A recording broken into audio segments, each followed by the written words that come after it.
Kit विश्वविद्यालय रे जड़े नेपाली छात्री आत्महत्या करबा आउ यहाँ परे नेपाल रो अन्य छात्र छात्री माननकु विश्वविद्यालय कर्तृपक्ष मानक द्वारा दुर्व्यवहार आउ तांकु विश्वविद्यालय रु बाहर करदबा नेकी कटक स्टेशन रे छाड़ीदबा आउ परे जेतेबेले घटना भिन्न मोड़ नेला चारियाडू चाप पड़िबा परे विश्वविद्यालय जो छात्र छात्री माननकु विश्वविद्यालय रु बाहर कर दिया तांकु पुणी प्रत्यावर्तन पई एबे उद्यम चलची किंतु नेपाल रो छात्र छात्री माने एबे भी निजको सुरक्षित भाबुनांती आ विश्वविद्यालय को फेरिबाकू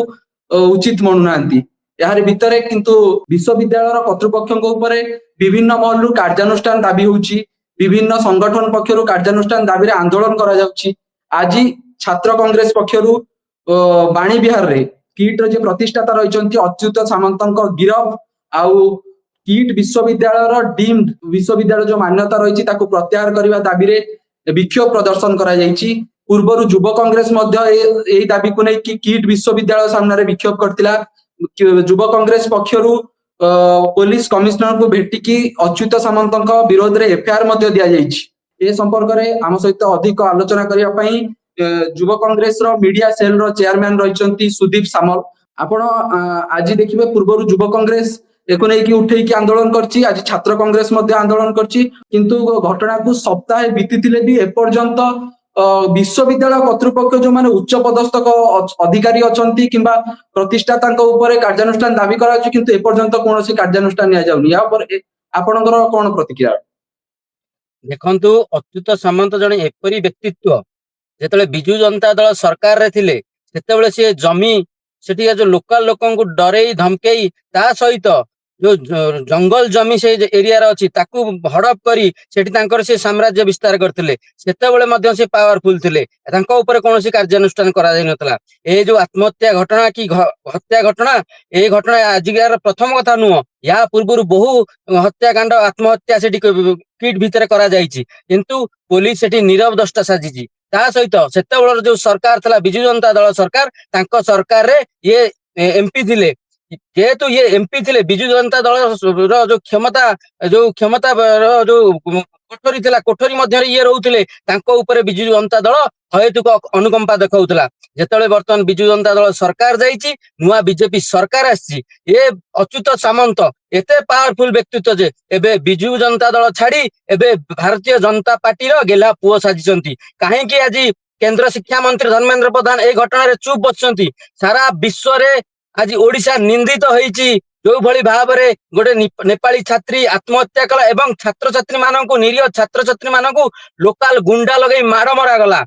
निजे अच्युत सामंत तांको प्ररोचना रे ए सब जिंस करा जाईची जहार वीडियो फुटेज एवं वॉइस फुटेज सबु जिंस जानिले मध्य पुलिस चुप बसुची ए सरकार आज काहे की चुप बसची बीजेपी रो मोहन माझी सरकार मोहन माझी होचन जने सखी कंढई मुख्यमंत्री से आज पर्यंत काहे चुप बसचंती गोटे तदंत कमिटी कले से केवल यह प्रहसन अच्युत सामंत को खसई दवा पई ए जो घटना घटिची आर मुख्य खलनायक होचंती अच्युत सामंत तांको किपरि भाव रे सुरक्षित भाव रे तांको प्रोटेक्शन दिया जिवो ए जो कमिटी करी तांको खसई देवा पई से वर्तमान जो चक्रांत करचंती ए चक्रांत को केबे हमें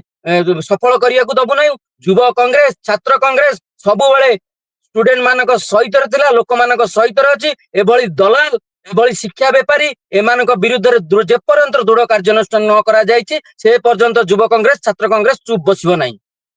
सेबे बीजेडी भी सुरक्षा तांको दउतला एबे आपण कहया कथा बीजेपी भी तांको सुरक्षा दउछि अच्युत सामंत जने एपरी व्यक्तित्व जे कि सेतेबेलर सरकार को तांको पॉकेट रे रखिथिले एबे मध्य ए सरकार को तांको पॉकेट रे रखिचंती काहे कि ना से जो कला साम्राज्य विस्तार करिचंती से जो कला टंका रखिचंती से कला टंका रे से वर्तमान ए दुई सरकार को परिचालित करचंती एबे एक जातीय गणमाध्यम को जने नेपाल रो छात्र प्रतिक्रिया दैछंती जे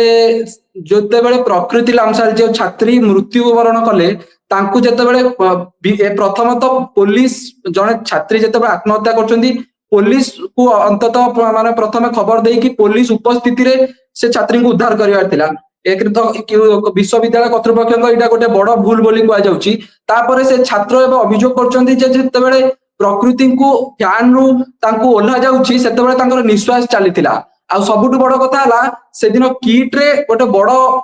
ଫଙ୍କସନ ଚାଲିଥିଲା ଆଉ ବିଶ୍ୱବିଦ୍ୟାଳୟ ଭିତରେ ପର୍ଯ୍ୟାପ୍ତ ପରିମାଣର ପୋଲିସ ଫୋର୍ସ ମୁତୟନ ଥିଲେ। ଏହା ସତ୍ତ୍ୱେ ବି ପୋଲିସ ଏ ଘଟଣାକୁ ବହୁତ ପରେ ସେ ଛାତ୍ରୀଙ୍କୁ ଯାଇକି ଇଏ କଲା, କିନ୍ତୁ ପ୍ରଥମେ ବିଶ୍ୱବିଦ୍ୟାଳୟ କର୍ତ୍ତୃପକ୍ଷ ସେ ଛାତ୍ରୀଙ୍କୁ ଉଦ୍ଧାର କଲେ। ଅଭିଯୋଗ ଆସୁଛି ଯେ ତାଙ୍କର କିଛି ସୁଇସାଇଡ ନୋଟ ମଧ୍ୟ ଥାଇପାରେ, ଯାହାକୁ ବିଶ୍ୱବିଦ୍ୟାଳୟ କର୍ତ୍ତୃପକ୍ଷ ପ୍ରମାଣ ନଷ୍ଟ କରିବାର ଅଭିଯୋଗ ବି ଆସୁଛି। ଏ ମାନେ ଏସବୁ ଭିତରେ ପୋଲିସର ଉପରେ ବି ପ୍ରଶ୍ନ ଉଠୁନି କି, ପୋଲିସ ଉପରେ ବି? ଦେଖନ୍ତୁ, ପୋଲିସ ପ୍ରଶାସନ ଚାହିଁଥିଲେ ଆଗରୁ ଏଇ ଯୋଉ କାଣ୍ଡ ଘଟିଲା ଏହା ପୂର୍ବରୁ ଆକ୍ସନ ନେଇ ପାରିଥାନ୍ତା। ଅଚ୍ୟୁତ ସାମନ୍ତଙ୍କୁ ବହୁତ ମାମଲା ତାଙ୍କ ନାଁରେ ରୁଜୁ କରାଯାଇଛି। ଏହା ପୂର୍ବରୁ ତାଙ୍କ ଉପରେ କୌଣସି କାର୍ଯ୍ୟାନୁଷ୍ଠାନ ନେଇ ନଥିଲା। ଆପଣ ଯୋଉ କହୁଛନ୍ତି ଯୋଉ ନେପାଳର ଛାତ୍ର କି ଛାତ୍ରୀ ଜଣେ ଗୋଟେ ନ୍ୟାସନାଲ ଗଣମାଧ୍ୟମରେ ଦେଇଛନ୍ତି, ତାଙ୍କର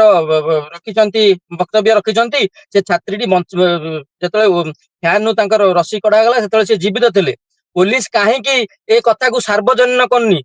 ପୋଷ୍ଟମର୍ଟମ ରିପୋର୍ଟ କାହିଁକି ସାର୍ବଜନୀନ ହଉନି? କଣ ପାଇଁ ପୋଲିସ ଅଚ୍ୟୁତ ସାମନ୍ତଙ୍କୁ ଘଣ୍ଟ ଘୋଡେଇ ରଖୁଛି? ପୋଲିସ ପ୍ରଶାସନ ଉପରେ ବର୍ତ୍ତମାନ ପ୍ରଶ୍ନବାଚୀ ସୃଷ୍ଟି ହେଇଛି। ରାଜରାସ୍ତାରେ କଂଗ୍ରେସ ଉପରେ ଲଢେଇ କରୁଛି, ଛାତ୍ର କଂଗ୍ରେସ, ଯୁବ କଂଗ୍ରେସ ଲଢେଇ କରୁଛନ୍ତି। ବିଜେପି ଏବେ କ୍ଷମତାରେ ଅଛି, ରାଜ୍ୟରେ କିନ୍ତୁ ମୁଖ୍ୟ ବିରୋଧୀ ଦଳ ହେଉଛି ବିଜେଡି। କିନ୍ତୁ ବିଜେଡି ଏ ପ୍ରସଙ୍ଗରେ ପୁରା ଚୁପ୍। ଛାତ୍ର ବିଜେଡି, ଯୁବ ବିଜେଡି ସମସ୍ତ କୌଣସି ଯେହେତୁ ଅଚ୍ୟୁତ ସାମନ୍ତ ହଉଛନ୍ତି ବିଜୁ ଜନତା ଦଳର ଗେହ୍ଲା ପୁଅ ସେ ସମୟର, ସେତେବେଳେ ତାଙ୍କର ଏମପି ଥିଲେ, ସେଥିପାଇଁ ବିଜୁ ଜନତା ଦଳ ବର୍ତ୍ତମାନ ଚୁପ୍ ବସିଛି। ଅଚ୍ୟୁତ ସାମନ୍ତ ସେତେବେଳର ଯିଏ ତାଙ୍କର ଯୋଉ ଥାର୍ଡ ଫ୍ଲୋର ର ମୁଖ୍ୟ ଥିଲେ VK ପାଣ୍ଡିଆନ, ତାଙ୍କ ସହିତ ସଲାସୁତୁରା କରି ବହୁ ସରକାରୀ ଜମି, ବହୁ ଜଙ୍ଗଲ ଜମି ଏବଂ ସାଧାରଣ ଲୋକଙ୍କ ଜମି କୁ ହଡପ କରିଥିଲେ। ସେଥିପାଇଁ ସେ ବିଜେଡି ସରକାର ବର୍ତ୍ତମାନ ଚୁପ୍ ବସିଛି ଅଚ୍ୟୁତ ସାମନ୍ତଙ୍କୁ ସୁରକ୍ଷା ଦେବା ପାଇଁ। କିନ୍ତୁ ବିଜେପି ସରକାର ବର୍ତ୍ତମାନ କଣ କରୁଛି? ଏଇ ଅଚ୍ୟୁତ ସାମନ୍ତ ଏତେ ପାୱାରଫୁଲ ବ୍ୟକ୍ତିତ୍ୱ ଯେ କି ବର୍ତ୍ତମାନ ବିଜେପି ସରକାରକୁ ମଧ୍ୟ ତାଙ୍କ ପକେଟରେ ଆଣି ରଖିଲେଣି। ଛାତ୍ର କଂଗ୍ରେସ, ଯୁବ କଂଗ୍ରେସ ରାସ୍ତାକୁ ଓହ୍ଲାଉଛନ୍ତି, ଆନ୍ଦୋଳନ କରୁଛନ୍ତି, କିନ୍ତୁ ୟା ପରବର୍ତ୍ତୀ ପଦକ୍ଷେପ ଆପଣ ମାନଙ୍କର କଣ? ଯେ ପର୍ଯ୍ୟନ୍ତ ଅଚ୍ୟୁତ ସାମନ୍ତ ଗିରଫ ହୋଇ ଜେଲର ଚାରି କାନ୍ଥ ଭିତରେ ନ ରହିଛନ୍ତି, ସେ ପର୍ଯ୍ୟନ୍ତ ଏ ଆନ୍ଦୋଳନ ଜାରି ରହିବ। କେବଳ ଏ ଆନ୍ଦୋଳନ ରାଜଧାନୀରେ ସୀମିତ ହବନି, ଏ ଆନ୍ଦୋଳନ ସାରା ଓଡିଶା ସାରା ବ୍ୟାପିବ। ବହୁତ ବହୁତ ଧନ୍ୟବାଦ। ଆମ ସହିତ ଆଲୋଚନା କରୁଥିଲେ ସୁଦୀପ ସାମଲ,